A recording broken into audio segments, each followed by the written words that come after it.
Winter, 1942. Across the frozen plains of the Soviet Union, one of the most brutal battles in human history is about to unfold.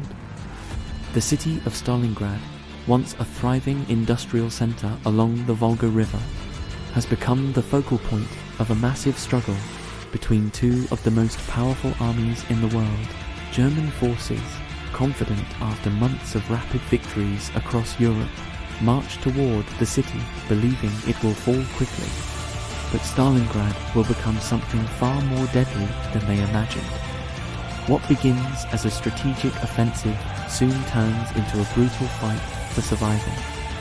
Fought in shattered buildings, burning factories, and snow-covered streets. By the time the battle ends, hundreds of thousands of soldiers will be dead, wounded, or captured, and the course of the war will change forever. Welcome to Battlefront Narratives, where we bring history to life. By the summer of 1942, Nazi Germany had already conquered much of Europe. Countries that once stood against Hitler had fallen one by one, but the Soviet Union remained the largest obstacle to Germany's ambitions. Adolf Hitler believed that by capturing key cities and resources, he could break the country's ability to fight. One of the most important targets was Stalingrad. Located along the Volga River, the city served as a major transportation and supply route connecting northern and southern regions. Oil from the Caucasus region and vital war supplies moved through this corridor. If Germany captured Stalingrad, it could sever these supply lines and gain a critical strategic advantage on the Eastern Front. In the summer of 1942, the German army launched a massive offensive towards southern Russia. Thousands of soldiers, tanks, and artillery units advanced across the open plains towards Stalingrad.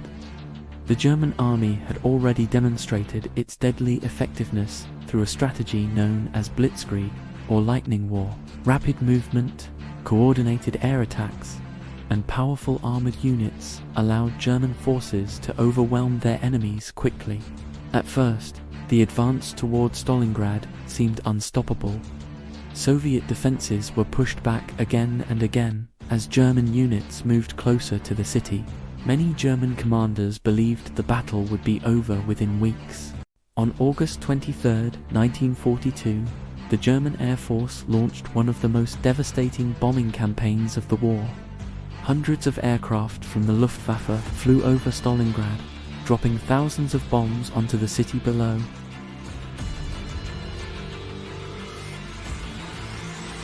Buildings collapsed, factories burned, and entire neighborhoods were reduced to rubble within hours.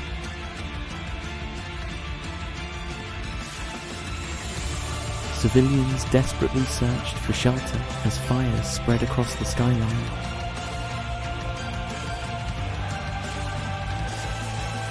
What had once been a bustling industrial city quickly turned into a landscape of destruction. Yet the devastation had an unexpected effect. The ruins created a maze of defensive positions that would soon make the city incredibly difficult for the German army to capture.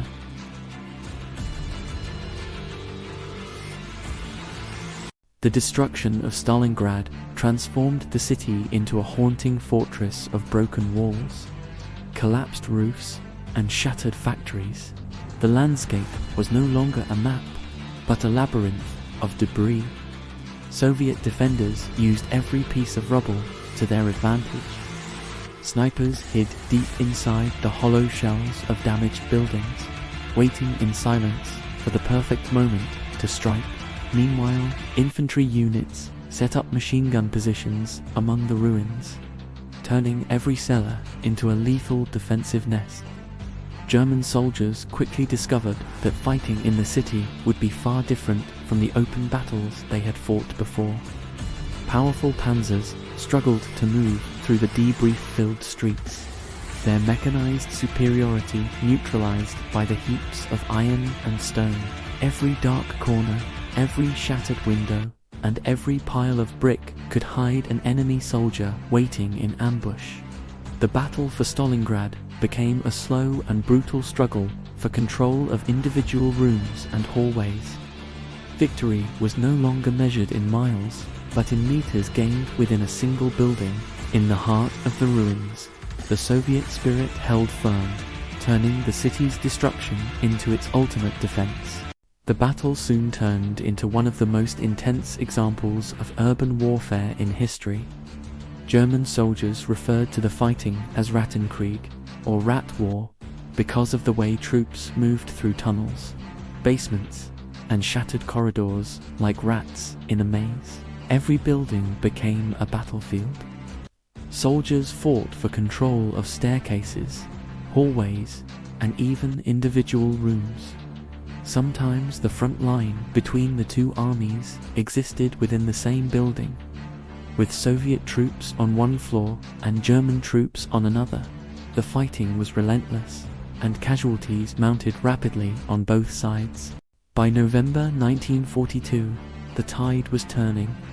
Soviet commanders were preparing a massive counterattack, codenamed Operation Uranus, designed to change the battle's course forever. Instead of a direct assault on the heavily fortified German 6th Army inside Stalingrad, they chose a strategy targeting the vulnerable flanks of the enemy. These flanking positions were held by Romanian and Hungarian units. These soldiers were poorly equipped for the brutal winter and lacked sufficient heavy anti-tank weaponry. On the morning of November 19th, the silence was shattered. Thousands of Soviet soldiers and hundreds of T-34 tanks surged forward across the frozen plains. The assault was relentless. Soviet infantry and armored columns broke through the enemy lines with devastating speed, overwhelming the surprised defenders in their trenches. With the breakthrough complete, the Red Army advanced rapidly toward their objective.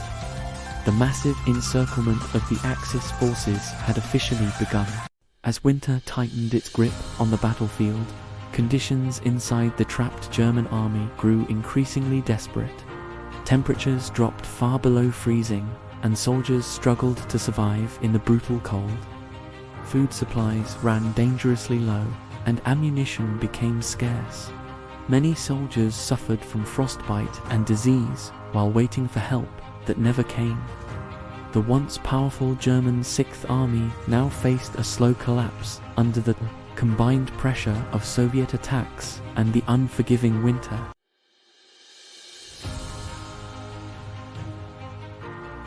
As the German 6th Army became trapped inside Stalingrad, its commander, General Friedrich Paulus, urgently requested permission to break out of the encirclement.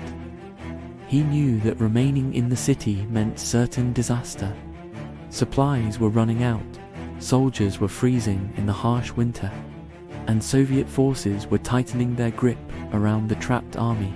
But far away in his headquarters, Adolf Hitler refused to allow a retreat. He believed the army could hold its ground until reinforcements arrived. Hitler ordered the 6th Army to stay in Stalingrad and continue fighting no matter the cost. This decision would prove catastrophic. Instead of escaping while it was still possible, the German army remained trapped inside the city, slowly losing its strength as the days passed. By early 1943, Soviet forces were preparing to finish what they had started. After months of brutal combat, the trapped German army was weakened and exhausted. Soviet commanders launched a final series of attacks designed to crush the remaining resistance inside the city.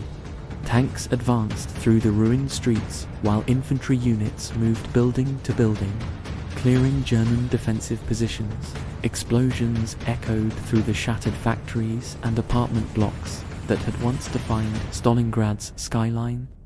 The German soldiers, starving and freezing, fought desperately to survive. But the outcome was no longer in doubt. The Red Army was closing in from every direction, and the German 6th Army was running out of time. As Soviet forces continued their relentless attacks, the German 6th Army began to collapse. Soldiers who had once marched confidently into Stalingrad were now exhausted, starving, and surrounded. Many had gone days without proper food or ammunition. Frostbite and disease spread quickly among the trapped troops. Entire units were reduced to only a handful of survivors. With no hope of rescue and no supplies left to continue fighting, the situation became impossible. One by one, German positions fell to advancing Soviet forces. The once powerful army that had conquered so much of Europe was now on the brink of complete destruction. On February 2, 1943, the battle finally came to an end. After months of brutal fighting, the remaining German forces inside Stalingrad surrendered to the Soviet army.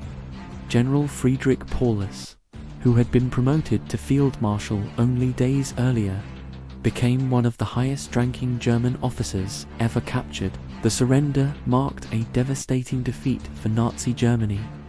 More than 200,000 soldiers had been trapped in the city, and only a fraction would survive captivity.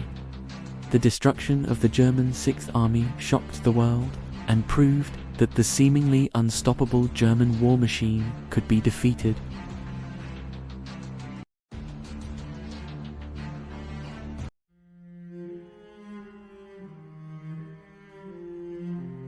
The Battle of Stalingrad became one of the deadliest battles in human history.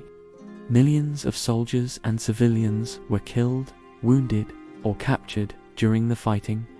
Entire neighborhoods were reduced to rubble, and the city itself was almost completely destroyed.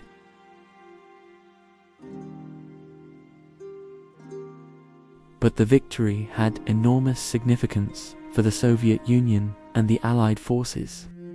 For the first time, a major German army had been completely defeated. The balance of power on the Eastern Front began to shift. From that moment forward, Soviet forces would steadily push the German army westward across Europe.